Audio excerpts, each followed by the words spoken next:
ಆಗರ್ಭ ಶ್ರೀಮಂತ ದೇವರುಗಳಿಗೆ ಆಧ್ಯಾತ್ಮ ಬಂಧುಗಳಿಗೆ ನಮಸ್ಕಾರ.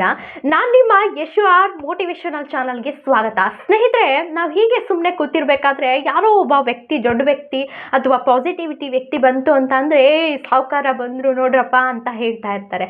ಸೊ ಸುಮ್ಮನಿರಪ್ಪ, ನೀವು ಈ ಥರ ಹೇಳಿನೇ ನನ್ನ ಲೈಫ್ ಹೀಗೆ ಆಗೋಯ್ತು, ಬಿಡಪ್ಪ ನಿನಗೇನು ದುಡ್ಡಿದೆ ಅಂತ ಈ ರೀತಿ ಹೇಳ್ತಾ ಇರ್ತಾರೆ. ಸೊ ಅವರ ಒಂದು ನೆಗೆಟಿವಿಟಿ ಅವ್ರ ಲೈಫಲ್ಲಿ ಎಷ್ಟು ಎಫೆಕ್ಟ್ ಆಗುತ್ತೆ ಅನ್ನೋದ್ರ ಬಗ್ಗೆ ಇವತ್ತಿನ ವಿಡಿಯೋದಲ್ಲಿ ಚರ್ಚಿಸ್ತಾ ಹೋಗೋಣ. ಅದಕ್ಕಿಂತ ಮುಂಚೆ ನನ್ನ ಚಾನಲ್ನಾಗ ಇನ್ನೂ ಯಾರು ಸಬ್ಸ್ಕ್ರೈಬ್ ಆಗದೆ ವಿಡಿಯೋ ನೋಡ್ತಿದ್ದೀರಾ, ಅದಕ್ಕಿಂತ ಮುಂಚೆ ಸಬ್ಸ್ಕ್ರೈಬ್ ಮಾಡ್ಕೊಂಡು ವಿಡಿಯೋ ನೋಡಿ ಅಂತ ಹೇಳ್ತಾ, ಇದ್ರೆ ದುಡ್ಡಿರೋರು ಎರಡು ರೀಸನ್ ಇರುತ್ತೆ. ಅಕಸ್ಮಾತ್ ನನ್ನ ಹತ್ರ ದುಡ್ಡಿದೆ ಅಂತ ಅಂದರೆ 2 ಜನ ನನ್ನನ್ನು ಕೇಳಿಬಿಡ್ತಾರೋ, ಅಥವಾ ನನ್ನ ಹತ್ರ ತುಂಬ ದುಡ್ಡಿದೆ ಅಂತ ಅಂದರೆ ಜನ ಎಲ್ಲಿ ದೃಷ್ಟಿ ಹಾಕ್ಬಿಡ್ತಾರೋ ಅನ್ನೋ ಒಂದು ರೀಸನ್ಗೆ ಅವರು ಎಲ್ಲ ಕಷ್ಟವನ್ನು ಹೇಳ್ಕೊಳ್ತಾ ಇರ್ತಾರೆ. ಆಬ್ವಿಯಸ್ಲಿ ನನ್ನನ್ನು ಕೇಳ್ತಾ ಇರ್ತಾರೆ ಎಲ್ಲರೂ ಕೂಡ, ನೀವು ಯಾವಾಗಲೂ ಪಾಸಿಟಿವಿಟಿಯಾಗಿ ಯೋಚನೆ ಮಾಡಿ, ಪಾಸಿಟಿವಿಟಿಯಾಗಿ ಮಾತಾಡಿ ಅಂತ ಹೇಳ್ತಿರ್ತೀರಾ. ನೆಗೆಟಿವಿಟಿಯಾಗಿ ಮಾತಾಡ್ತಕ್ಕಂಥವ್ರ ಹತ್ರನೇ ತುಂಬ ದುಡ್ಡಿರುತ್ತೆ. ನಾವು ಪಾಸಿಟಿವಿಟಿಯಾಗಿ ಮಾತಾಡಿ ಏನು ಯೂಸ್ ಅಂತ ನನಗೆ ಹೇಳ್ತಾ ಇರ್ತಾರೆ. ಸೊ ಜಸ್ಟ್ ನೆಗೆಟಿವ್ ಆಗಿ ಮಾತಾಡ್ತಿರ್ತಾರೆ ಅಷ್ಟೇ. ಅವರ ಫೀಲ್ ರಿಚ್ ಆಗಿ ಯೋಚನೆ ಮಾಡ್ತಾ ಇರುತ್ತೆ. ಸೊ ಅವ್ರ ಫೀಲ್ ನೆಟ್ ಏನಿರುತ್ತೋ, ನಾವು ಮಾತಾಡೋದಕ್ಕಿಂತ ಯೂನಿವರ್ಸು ಬೇಗ ಅಟ್ರಾಕ್ಷನ್ ಮಾಡ್ತಕ್ಕಂಥದ್ದು ನಮ್ಮ ಫೀಲ್ ಏನಿದೆ ಅದನ್ನು ಬೇಗ ಅಬ್ಸರ್ವ್ ಮಾಡುತ್ತೆ ಯೂನಿವರ್ಸ್. ಅವರು ರೀಸನ್ ನನಗೆ ದೃಷ್ಟಿ ಆಗುತ್ತೆ ಅಥವಾ ದುಡ್ಡು ಕೇಳ್ತಾರೆ, ಈ ರೀಸನ್ನಿಂದ ನೆಗೆಟಿವಿಟಿನ ಹೇಳ್ಕೊಂಡು ಬರ್ತಾ ಇರ್ತಾರೆ. ಸೊ ಇನ್ನೊಂದು ಆ್ಯಂಗಲಲ್ಲಿ ಹೇಳೋದಾದರೆ, ಅವರ ನೆಗೆಟಿವಿಟಿ ಮಾತಾಡಿ ಅಟ್ರಾಕ್ಷನ್ ಮಾಡಿ ಅವರು ಎಷ್ಟೇ ಒಂದು ಜನಗಳಿಗೆ ನಾನು ಒಂದು ಪಾಸಿಟಿವಿಟಿಯಾಗಿ ಇದ್ದೀನಿ ಅಥವಾ ಒಂದು ದುಡ್ಡಿದ್ದೀನಿ ಅಂತ ಅವ್ರು ತೋರಿಸ್ಕೊಂಡ್ರೂ ಕೂಡ ಅವರು ಎಲ್ಲ ಬೇರೆ ಏರಿಯಾಸ್ಗಳೆಲ್ಲ ಒಂದು ನೆಗೆಟಿವಿಟಿನೇ ಅಟ್ರಾಕ್ಟ್ ಮಾಡ್ತಾ ಇರ್ತಾರೆ. ಒಂದಲ್ಲ ಒಂದು ಕೊರತೆ ಇದ್ದೇ ಇರುತ್ತೆ. ಒಂದು ನೆಮ್ಮದಿ ಆಗಿರ್ಬೋದು ಅಥವಾ ಒಂದು ರಿಲೇಷನ್ಶಿಪ್ಪಲ್ಲಾಗಿರ್ಬೋದು, ಈ ರೀತಿ ಏನಾದರೂ ಒಂದು ಬೇರೆ ಏರಿಯಾಸ್ಗಳಲ್ಲಿ ಆ ನೆಗೆಟಿವಿಟಿನ ಅಟ್ರಾಕ್ಟ್ ಮಾಡ್ತಾ ಇರ್ತಾರೆ. ಹಾಗಾದರೆ ನೀವು ಕೇಳ್ಬೋದು, ನಾವು ದುಡ್ಡಿದ್ರೂ ಕೂಡ ದುಡ್ಡಿಲ್ಲ ಅಂತ ಹೇಳ್ಕೊಂಡು ಬಂದರೆ ನಮಗೆ ದುಡ್ಡು ಉಳಿಯುತ್ತಾ ಅಂತ. ಖಂಡಿತವಾಗಿಯೂ ಕೂಡ ನಿಮ್ಮ ಹತ್ರ ದುಡ್ಡಿಲ್ಲ ಅಂತ ನೆಗೆಟಿವಿಟಿಯಾಗಿ ಮಾತಾಡಿದ್ರೆ ಮಾತಾಡಬಹುದು, ಬಟ್ ನಿಮ್ಮಲ್ಲಿ ಫೀಲ್ ರಿಚ್ನೆಸ್ ಇದ್ದಾಗ ಮಾತ್ರ ಇದು ವರ್ಕೌಟ್ ಆಗುತ್ತೆ. ಯಾಕಂದರೆ ಸ್ನೇಹಿತರೆ, ನಾವು ಎಷ್ಟೋ ಸಲ ನೆಗೆಟಿವಿಟಿಯಾಗಿ ಯೋಚನೆ ಮಾಡ್ತಾ, ನಾನು ತುಂಬ ಜನ ನೋಡ್ತಾ ಇರ್ತೀನಿ, ಬೆಳಿಗ್ಗೆ ಎದ್ದ ತಕ್ಷಣ ಮ್ಯಾನಿಫೆಸ್ಟೇಷನ್ ಮಾಡೋದೇನು, ಮೆಡಿಟೇಷನ್ ಮಾಡೋದೇನು, ಐ ಆಮ್ ರಿಚ್ ಅಂತ ಏನೇನೋ ಕೂಗಾಡಿ ಕಿರ್ಚಾಡಿ ಎಲ್ಲ ಮಾಡ್ತಾ ಇರ್ತಾರೆ. ಬಿಟ್ಟ ತಕ್ಷಣ ಅವ್ರ ಮೈಂಡಿಗೆ ಬರೋದು EMI, ಸಾಲ, ಪ್ರಾಬ್ಲಮ್ಸ್, ಕಾಲ್ಸ್, ಈ ರೀತಿ ತಲೆಗೆ ಬರ್ತಾ ಇರುತ್ತೆ. ಸೊ ಅವರು ಫೀಲ್ಗೂ ಅವರ ಮಾತಾಡ್ತಾ ಇರೋದಕ್ಕೂ ಎರಡಕ್ಕೂ ಹೊಂದಾಣಿಕೆನೇ ಇರಲ್ಲ. ಕೆಲವರು ಹೇಳ್ತಾ ಇರ್ತಾರೆ fake it until make it ಅಂತ. So fake it until make it ಅಲ್ಲ, feel it until make it. I mean, ನಾವು ಮಾತಾಡಿದ್ರೆ ಅದು ಆಗುತ್ತೆ ಅಂತಲ್ಲ, ನಾವು ಮಾತಾಡಿದ ರೀತಿ ಅದೇ ರೀತಿ ಫೀಲ್ ಇತ್ತು ಅಂತಂದರೆ, ನಾವು ನೆಗೆಟಿವಿಟಿಯಾಗಿ ಮಾತಾಡಿದ್ರು ನಮ್ಮ ಫೀಲ್ ಪಾಸಿಟಿವಿಟಿಯಾಗಿ ರಿಚ್ನೆಸ್ ನಮ್ಮೊಳಗಡೆ ಇತ್ತು ಅಂದರೆ ಖಂಡಿತವಾಗಿ ಕೂಡ ನಮ್ಮ ಫೀಲ್, ನಮ್ಮ ವೈಬ್ರೇಷನ್, ನಮ್ಮ ಯೂನಿವರ್ಸ್ಗೆ ನಾವು ಮಾತಾಡೋದಕ್ಕಿಂತ ನಮ್ಮ ಫೀಲ್ ನಾವು ಏನಿದೆ ಅದನ್ನು ಬೇಗ ಅಟ್ರಾಕ್ಷನ್ ಮಾಡ್ತಾ ಇರುತ್ತೆ. ಸೊ ನೀವು ನೋಡಿದ್ದೀರಾ, ಒಂದು ಒಳ್ಳೆ ಟ್ಯಾಲೆಂಟ್ ಇರ್ತಕ್ಕಂಥ ಸಕ್ಸಸ್ಫುಲ್ ಮ್ಯಾನ್ಗಳು ನೋಡಿದ್ದೀರಾ, ಹೇಳ್ತಾ ಇರ್ತಾರೆ ನಾನು ದಡ್ಡ ಅಂತ. ಆ್ಯಕ್ಚುಲಿ ಅವ್ರಿಗಿಂತ ಬುದ್ಧಿವಂತರು ಯಾರೂ ಇರಲ್ಲ. ಈ ಸ್ಪಿರಿಚುವಲ್ ಮಾಸ್ಟರ್ ಎಲ್ಲ ನೋಡ್ತಾ ಇರ್ತೀರಾ, ನಾನು ಫೂಲ್ ಅಂತ ಇರ್ತಾರೆ. ಸೊ ಅವರಷ್ಟು ಒಂದು ವಿಸ್ಡಮ್ ಇರ್ತಕ್ಕಂಥವ್ರು ಇರೋಲ್ಲ. ಹಾಗೆ ನಮ್ಮ ಫೀಲ್ ಏನಿರುತ್ತೋ ಆ ರೀತಿ ನಾವು ಹೋಗ್ತಾ ಇರ್ತಕ್ಕಂತಹ ಒಂದು ವಿಸ್ಡಮಲ್ಲಿ ನಾವಿರಬೇಕಾಗತ್ತೆ. ಖಂಡಿತವಾಗಿಯೂ ಕೂಡ ಈ ಹಣನ ನೆಗೆಟಿವಿಟಿಯಾಗಿ ನಾವು ಮಾತಾಡಿದ್ರು ಕೂಡ ನಮ್ಮ ಫೀಲಲ್ಲಿ ರಿಚ್ನೆಸ್ ಇತ್ತು ಅಂತಂದರೆ ನೆಗೆಟಿವಿಟಿಯಾಗಿ ಮಾತಾಡ್ಬೋದು. ಇದಕ್ಕೆ ನಾನು ಒಂದು ಬೆಸ್ಟ್ ಒಂದು ಎಕ್ಸಾಂಪಲ್ನ ಕೊಟ್ಟು ನಿಮಗೆ ವಿವರಿಸ್ತಾ ಹೋಗ್ತೀನಿ. ಸ್ನೇಹಿತರೆ, ಕೆಲವೊಂದಷ್ಟು ಒಂದು ಹೆಣ್ಮಕ್ಳು ಹಾಕ್ತಾ ಇರ್ತಾರೆ, ನಾನು ಶ್ರೀಮಂತರು ಅಂತ ತೋರಿಸ್ಕೊಳ್ಳೋ ಥರನಾಗಿರೋಗಿರ್ಬೋದು, ಅಥವಾ ಅವರ ಖುಷಿಗಾಗಿರ್ಬೋದು, ಅಥವಾ ಬೇರೆಯವ್ರ ಖುಷಿಗಾಗಿರ್ಬೋದು, ಅಥವಾ ಇನ್ನೂ ಕೆಲವೊಂದು ಹೆಣ್ಮಕ್ಳು ಅವ್ರು ಏನೂ ಹಾಕಿರಲ್ಲ, ಕಿವಿಗೊಂದು ರಿಂಗ್ ಅಥವಾ ಒಂದು ಡಾಲರ್ನ ಹಾಕಿರ್ತಾರೆ. ಸೊ ಆದರೂ ಎಷ್ಟು ಅಸಮ್ ಆಗಿ ಕಾಣಿಸ್ತಾ ಇರ್ತಾರೆ, ಎಷ್ಟು ಅಟ್ರಾಕ್ಟ್ ಆಗಿ ಕಾಣಿಸ್ತಾ ಇರ್ತಾರೆ ಅಲ್ವಾ. ಸೊ ಇವ್ರು ನೋಡಿದ ತಕ್ಷಣ ಇವ್ರು ದೊಡ್ಡವರು, ಇವ್ರು ಶ್ರೀಮಂತರು, ದೊಡ್ಡೋರಿದ್ದಾರೆ ಅಂತ ಅನಿಸುತ್ತೆ.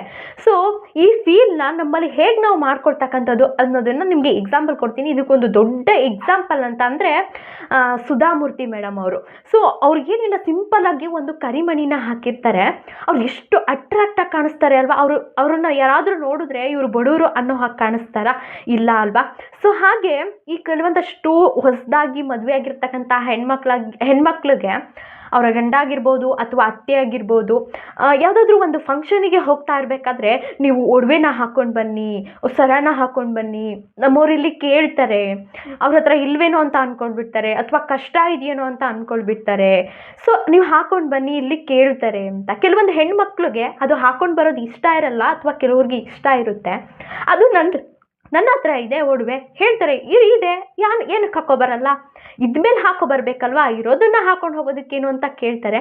ನನ್ನ ಹತ್ರ ಇದೆ, ಅದನ್ನು ನಾವು ಬೇರೆಯವ್ರಿಗೆ ಪ್ರೂವ್ ಮಾಡೋ ಅವಶ್ಯಕತೆ ಇಲ್ಲ, ಬೇರೆಯವರ ಸಂತೋಷಕ್ಕೋಸ್ಕರ ಹಾಕೊಂಡು ಖುಷಿ ಇಲ್ಲ, ನನ್ನ ಶ್ರೀಮಂತಿಕೆ ನನ್ನಲ್ಲಿದೆ, ನನಗೆ ಸಾಕು ಅನ್ನೋ ಫೀಲ್ ನಮ್ಮಲ್ಲಿ ಬರಬೇಕು. ಕೆಲವೊಂದು ಸಲ ಏನಾಗುತ್ತೆ ಅಂತಂದರೆ, ನಾವು ಹೊರಗಡೆ ಪ್ರಪಂಚಕ್ಕೆ ತೋರಿಸೋದಕ್ಕೋಸ್ಕರ, ಹೊರಗಡೆ ಪ್ರಪಂಚಕ್ಕೆ ನಮ್ಮ ಖುಷಿಗೋಸ್ಕರ, ಅವರ ಖುಷಿಗೋಸ್ಕರ ನಾವು ಹಾಕೊಂಡೋದಾಗ ಕೆಲವೊಂದು ಸಲ ಇವತ್ತು ನಾವು ಅವ್ರನ್ನ ನೋಡಲೇ ಇಲ್ಲ, ಇವತ್ತು ನನ್ನನ್ನು ಅವ್ರು ಗುರುತಿಸ್ಲೇ ಇಲ್ಲ ಅಂತ ನಾವು ಸಫರ್ ಪಡ್ತೀವಿ.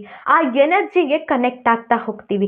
ಲೈಫಲ್ಲಿ ನಾವು ಬೇರೆಯವರ ಸಂತೋಷಕ್ಕೆ ನಮ್ಮ ನೆಮ್ಮದಿಯನ್ನು ಹಾಳು ಮಾಡ್ಕೊಳ್ತಕ್ಕಂತಹ ನೆಸೆಸಿಟಿ ಬರುತ್ತೆ. ಯಾಕಂದರೆ ಫೀಲ್ ನಮ್ಮಲ್ಲಿ ಇರಬೇಕು.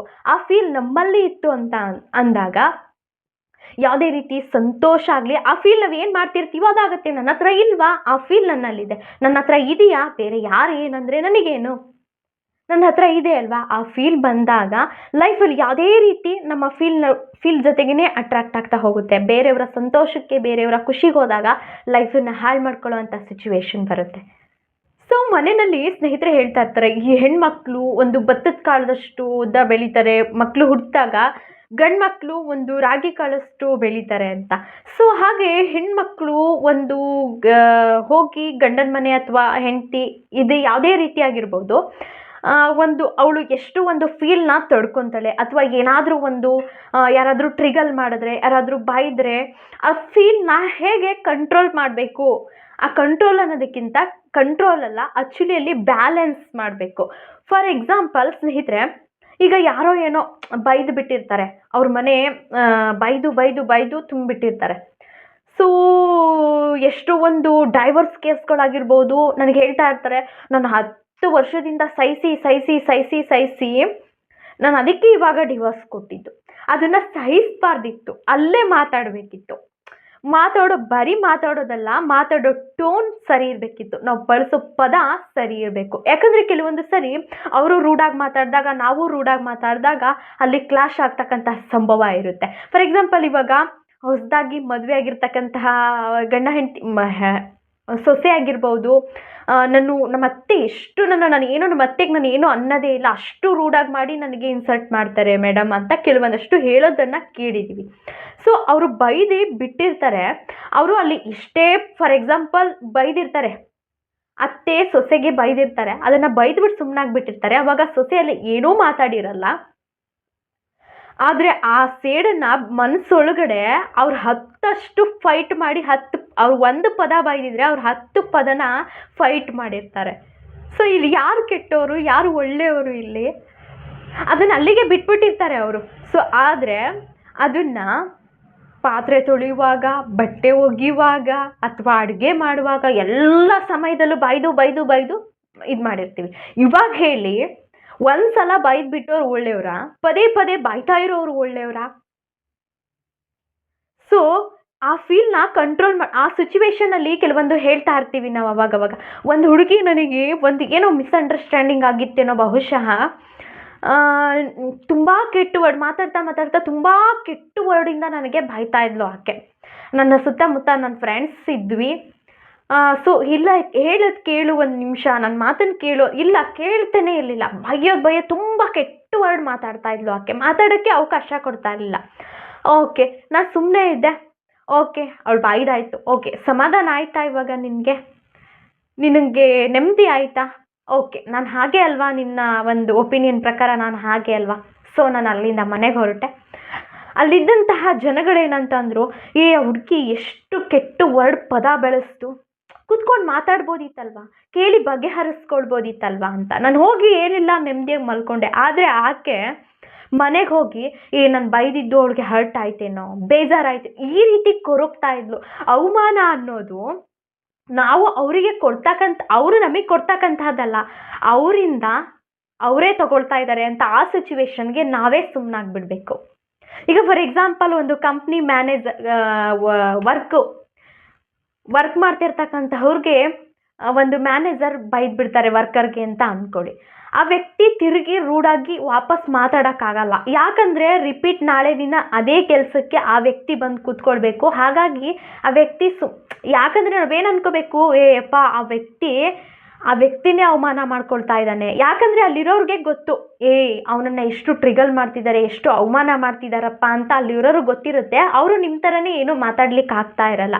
ಅವ್ರ ಅವಮಾನನೇ ಅವರೇ ಮಾಡ್ಕೊತಾ ಇದ್ದಾರೆ, ಅವ್ರ ಅವಮಾನನ ಅವರೇ ತಗೊತಾ ಇದ್ದಾರಲ್ಲಪ್ಪ ಅಂತ ಅಂದ್ಕೊಂಡು ಸುಮ್ಮನಾಗ್ಬಿಡ್ಬೇಕು. ಎಲ್ಲ ಸಮಯದಲ್ಲೂ ಹೀಗೆ ಇರಿ ಅಂತ ಹೇಳೋಕ್ಕಾಗಲ್ಲ.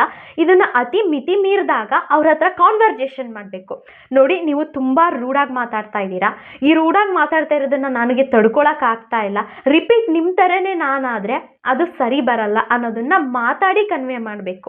ಇವಾಗ ಯಾರೋ ಒಂದು ಮನೆಗೆ ನಾವು ಹೋಗಿರ್ತೀವಿ, ಅಥವಾ ಹೆಂಡತಿ ಆಗಿರ್ಬೋದು, ಯಾರನ್ನೋ ಅವ್ರ ಫ್ರೆಂಡ್ಸ್ ಮುಂದೆ ಆಗಿರ್ಬೋದು, ನೆಂಟರು ಮುಂದೆ ಆಗಿರ್ಬೋದು, ತಗೊಂಡೋಗು ಲೋಟ, ಎತ್ಕೊಂಬ ಊಟ, ಈ ರೀತಿ ಮಾತಾಡ್ತಾ ಇದ್ದಾಗ ಅವಾಗ ನಾವು ತಿರುಗಿಸಿ ನಮಗೇನು ಅವಮಾನ ಆಗ್ತಾ ಇರಲ್ಲ, ಅಲ್ಲಿದ್ದಂತಹ ಜನಗಳು ಗಮನಿಸ್ತಾ ಇರ್ತಾರೆ. ಅವರು ಮನೆಯಿಂದ ಹೋದ್ಮೇಲೆ ಯಪ್ಪ ಆ ಎಮ್ಮನ್ನ ಹೇಗೆ ನೋಡ್ಕೊತಿದ್ದ ಅಲ್ವಾ, ಆ ಎಮ್ಮ ಆಗೋ ಹೊತ್ತಿಗೆ ಆ ಎಪ್ಪನ ಹತ್ರ ಇದ್ದಾರೆ.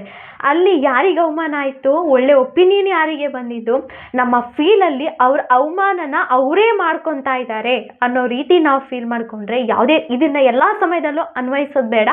ಕೆಲವೊಂದು ಸಮಯದಲ್ಲಿ ನೀವು ರೂಢಾಗಿ ಮಾತಾಡ್ತಿದ್ದೀರಾ, ನಾನು ರಿಪೀಟ್ ಆದರೆ ಅದು ಚೆನ್ನಾಗಿರಲ್ಲ ಅಂತ ಈ ಥರ ಹೇಳಿ ಕನ್ವೆ ಮಾಡಿದ್ರೆ ಅವ್ರು ಖಂಡಿತ ಕನ್ವೆ ಆಗುತ್ತೆ. ಈ ಎಪಿಸೋಡ್ ನಿಮ್ಮ ನಕಾರಾತ್ಮಕ ಆಲೋಚನೆಗಳು ಯಾವ ರೀತಿ ಬರುತ್ತೆ, ನಿಮ್ಮ ಫೀಲ್ನ ಯಾವ ರೀತಿ ಟ್ರಿಗರ್ ಮಾಡುತ್ತೆ ಅನ್ನೋದನ್ನು ನಿಮಗೆ ತಿಳಿಸಿದೆ ಅನ್ನೋದು ನನ್ನ ಅಭಿಲಾಷೆ. ಸೊ ಈ ಒಂದು ಟಾಪಿಕ್ ನಿಮ್ಗೆ ಇಷ್ಟ ಆಗಿದ್ದರೆ ವಿಡಿಯೋಗೊಂದು ಲೈಕ್ ಮಾಡಿ, ಶೇರ್ ಮಾಡಿ, ಹಾಗೆ ಸಬ್ಸ್ಕ್ರೈಬ್ ಮಾಡಿ. ನೆಕ್ಸ್ಟ್ ವಿಡಿಯೋದಲ್ಲಿ ಇಂತಹದ್ದೇ ಒಂದು ಇಂಟ್ರೆಸ್ಟಿಂಗ್ ವಿಡಿಯೋ ತರ್ತೀನಿ. ಅಲ್ಲಿವರೆಗೂ ನಮಸ್ತೆ.